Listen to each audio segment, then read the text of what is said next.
Hello friends, आज हम पढ़ रहे हैं अपनी जो नस्या वाला टॉपिक था उसी को कंटिन्यू कर रहे हैं। अब हम इसकी पढ़ रहे हैं नस्या की विधि।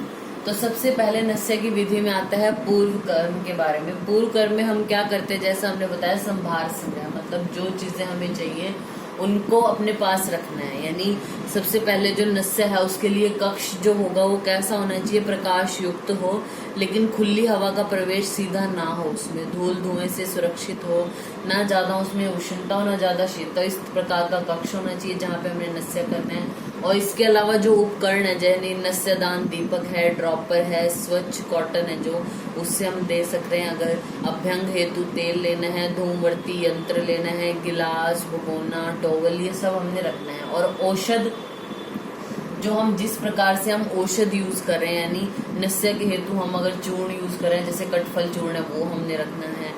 क्वाथ आदि का प्रयोग कर रहे हैं या दुग्ध का प्रयोग कर रहे हैं, तेल है उनका प्रयोग कर रहे हैं, जैसे अणु तेल, षडबिंदु तेल, या फिर औषध योग में श्वास कुठार रस। तो हमने इन औषध को जो हम यूज करेंगे नस्या में उसको संग्रहित करके रखना है, उसको अपने पास रखना है। ठीक है, फिर उसके बाद आता है हमारा नस्या के लिए आसन। किस तरीके से हमने पेशेंट को बिठाना है।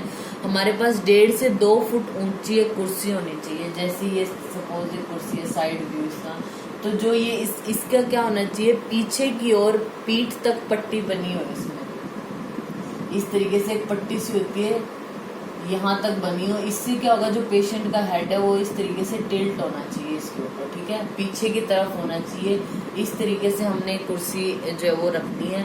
फिर आता है हमें रोगी का परीक्षण करना है, मतलब वो नस्या के योग्य भी है या अयोग्य है, उसकी एज देखनी है। जैसे हमें बोला है नस्या 7 वर्ष से कम या 80 वर्ष से ज्यादा, तो हम नस्या नहीं कराते।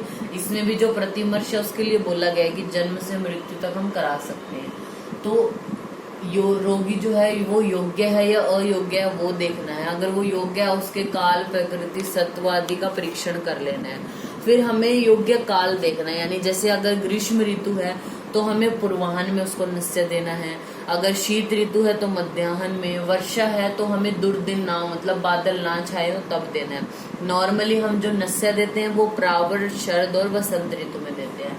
इसके अलावा पूर्व कर्म में हमें पेशेंट के वाइटल्स रिकॉर्ड करने हैं, कंसेंट फॉर्म लेना है, रोगी की प्रिपरेशन करनी है, मतलब मल मूत्र के वेग अगर उसको आ रहे हैं उससे आवृत कर देना है, लघु भोजन देना है। फिर उसको 1-1.5 घंटे बाद हमने नस्या देना है। फिर आती है हमारी प्रधान कर्म। प्रधान कर्म में क्या है, हमने जो रोगी है उसको कुर्सी पर बिठा देना है। सबसे पहले जब हम क्या करें, ऊर्ज जत्रुगत रोगों को निकालने का वो एक विधि है। तो क्या करना है, जो हमारा सिर है पेशेंट का उसके स्नेहन और स्वेदन करना है। ग्रीवा स्कंद है उन पर, उस एरिया पर उसको स्नेहन और स्वेदन देना है। फिर पेशेंट को हमने चेयर पर बिठा देना है, थोड़ा सा हेड उसका टिल्ट करके। ठीक है, बिठाने पर क्या करना है, जो चिकित्सक होता है वो अपने लेफ्ट हैंड की जो अंगुष्ठ और तर्जनी है उससे उसकी जो नासिका है उसको थोड़ा सा ऊपर उठाना है। और ड्रॉपर है राइट हैंड में, अगर आपके ड्रॉपर है या फिर आप रुई के फाहे से अगर, यानी कॉटन जो वो है उससे अगर आप नस्या दे रहे हो या फिर ड्रॉपर से दे रहे हो या फिर नालिका द्वारा दे रहे हो, यानी कटफल चूर्ण है जैसे एग्जाम्पल के लिए, उसका आप नस्या दे रहे हो, तो उस तरीके से राइट हैंड में अपने आपने वो यंत्र या जो भी जिस चीज से आप नस्या दे रहे हो वो पकड़ना है और फिर उसको धीरे धीरे नासिका रंध्र में डाल देना है। ठीक है, इसकी जगह पर हम जैसे दुग्ध, स्वरस, क्वाथ, मांसरस किसी भी चीज का हम प्रयोग कर सकते हैं। इससे क्या होगा, जैसे उसका सिर पीछे की ओर ही रखना है थोड़ी देर तक, ताकि जो हमने नस्या द्रव्य डाला है जो भी वो अंदर की ओर चला जाए। नस्या के पश्चात रोगी को हिलने डुलने नहीं देना, उसको हंसना, भाषण आदि नहीं करने देना। और जो नस्या की औषध है जब उसके गले में आ जाएगी तो उसको जब उसको स्पिट करने के लिए बोलना है, यानी थूकने के लिए बोलना है, उसको अंदर नहीं लेके जाना उस औषध को। ठीक है, अब इस प्रधान कर्म में अगर आपको सिर्फ लिखा है कि नस्या की विधि का वर्णन करो, तो सबसे पहले नस्या की डेफिनेशन, फिर पूर्व कर्म ही स्टार्ट कर देना है। पूर्व कर्म के अंदर ही आप योग्य अयोग्य को लिख सकते हो अलग पॉइंट बना के। फिर जो प्रधान कर्म है, इससे पहले हम डिस्कस कर चुके हैं अपनी जो नस्या की पहले वाली वीडियो है उसमें, कि हमें मर्श नस्या कितना देना है, प्रतिमर्श कितना देना है, अवपीड किस प्रकार से देना है मर्श। तो उनकी जो क्वांटिटी है 32 बूंद है, 8 है, 16 बूंद है, या फिर कोई 6 बूंद है, 4 बूंद है, तो उस तरीके से आप प्रधान कर्म में वो चीज ऐड कर सकते हो कि हमें प्रतिमर्श नस्या वो 2 अंगुली देना है, धमापन है वो कितना देना है, वो चीज आप इसके प्रधान कर्म में ही ऐड कर सकते हो। फिर प्रधान कर्म में वो ऐड करने के बाद इसके आते हैं, अब हमें लक्षण देखने हैं। लक्षण देखने की सम्यक योग हुआ है, अति योग हुआ या हीन योग हुआ है। तो सम्यक योग में क्या होगा, लाघवम शीर्षो योगे, यानी लाघवता होती है सिर में। सुख स्वप्न प्रबोधनम, यानी जो पेशेंट है वो आराम से नींद ले रहा है, आराम से उठ रहा है। विकारो उपशम, यानी विकार है वो शमन हो गया है। शुद्धि इंद्रियाणाम मन सुखम, जो इंद्रियां वो शुद्ध हो गई हैं और मन भी उसका प्रसन्न है। ये है सम्यक के लक्षण। अयोग में क्या है, पेशेंट के रोग का निवारण नहीं होगा, नासिका और मुख से कफ का श्राव होगा, कंडू अंगों में भारीपन, लाला श्राव, रोग का निवारण या वातज विकार हो जाएंगे पेशेंट को। अति योग अगर हो गया तो कफ का श्राव हो जाएगा, इंद्रियों में विभ्रम, सिर में भारीपन या शून्यता होगी। फिर आते हैं इसका ट्रीटमेंट क्या है। अगर दोषों का उत्क्लेश हो गया हो, दोष बढ़ गए अगर, तो हमें शोधन और शमन चिकित्सा करनी है। अगर दोषों का क्षय हो गया हो तो हमें पेशेंट की बृहण चिकित्सा करनी है। फिर आते हैं हमारे पश्चात कर्म।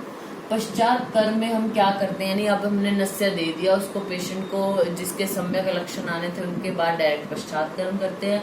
अगर उनको अति योग हीन योग के लक्षण है, उनका ट्रीटमेंट करने के बाद अब पश्चात कर्म क्या है, नस्य के पश्चात जो है वो थोड़ी देर पेशेंट को 2-4 मिनट ऐसे ही लेटाने के बाद उसके पाद तल है, मन्या है, ये जो उनका मर्दन करना है, थोड़ा सा स्वेदन भी देना है और सुखोष्ण जल से पेशेंट के मुख का प्रक्षालन करवाना है हमने। उसके बाद पेशेंट को हमने कराना है धूमपान। हमने क्या किया, जो नस्य है उससे हमारा कफ हमने बाहर निकाला, लेकिन थोड़ा बहुत कफ है जो वो हमारे जो स्रोतस है उनमें विलीन रह जाता है, उसको निकालने के लिए जो है वो हमें धूमपान कराना है पेशेंट को। धूमपान अब हमने करा दिया, मुख की शुद्धि के लिए हम उसको पेशेंट को कवल या गंडूश भी करा सकते हैं, ठीक है। फिर उसके बाद आहार बताना है पेशेंट को कि जो लघु आहार लेना है, यवागु, पेया, मूंग आदि की दाल ये प्रयोग कर सकते हैं। परिहार्य विषय क्या है, उसको आहार में जैसे दही हो गया, शीतल या गुरु द्रव्य, अति स्निग्ध द्रव्य, ये सब नहीं लेने को बोलना है, मतलब पेशेंट को बोलना है इन सब चीजों से परहेज करना है। बाकी उष्ण जगह पे रहना, उष्ण जल का सेवन करना है, क्रोध, शोक, सिर से स्नान करना आदि का परित्याग करने को बोलना है।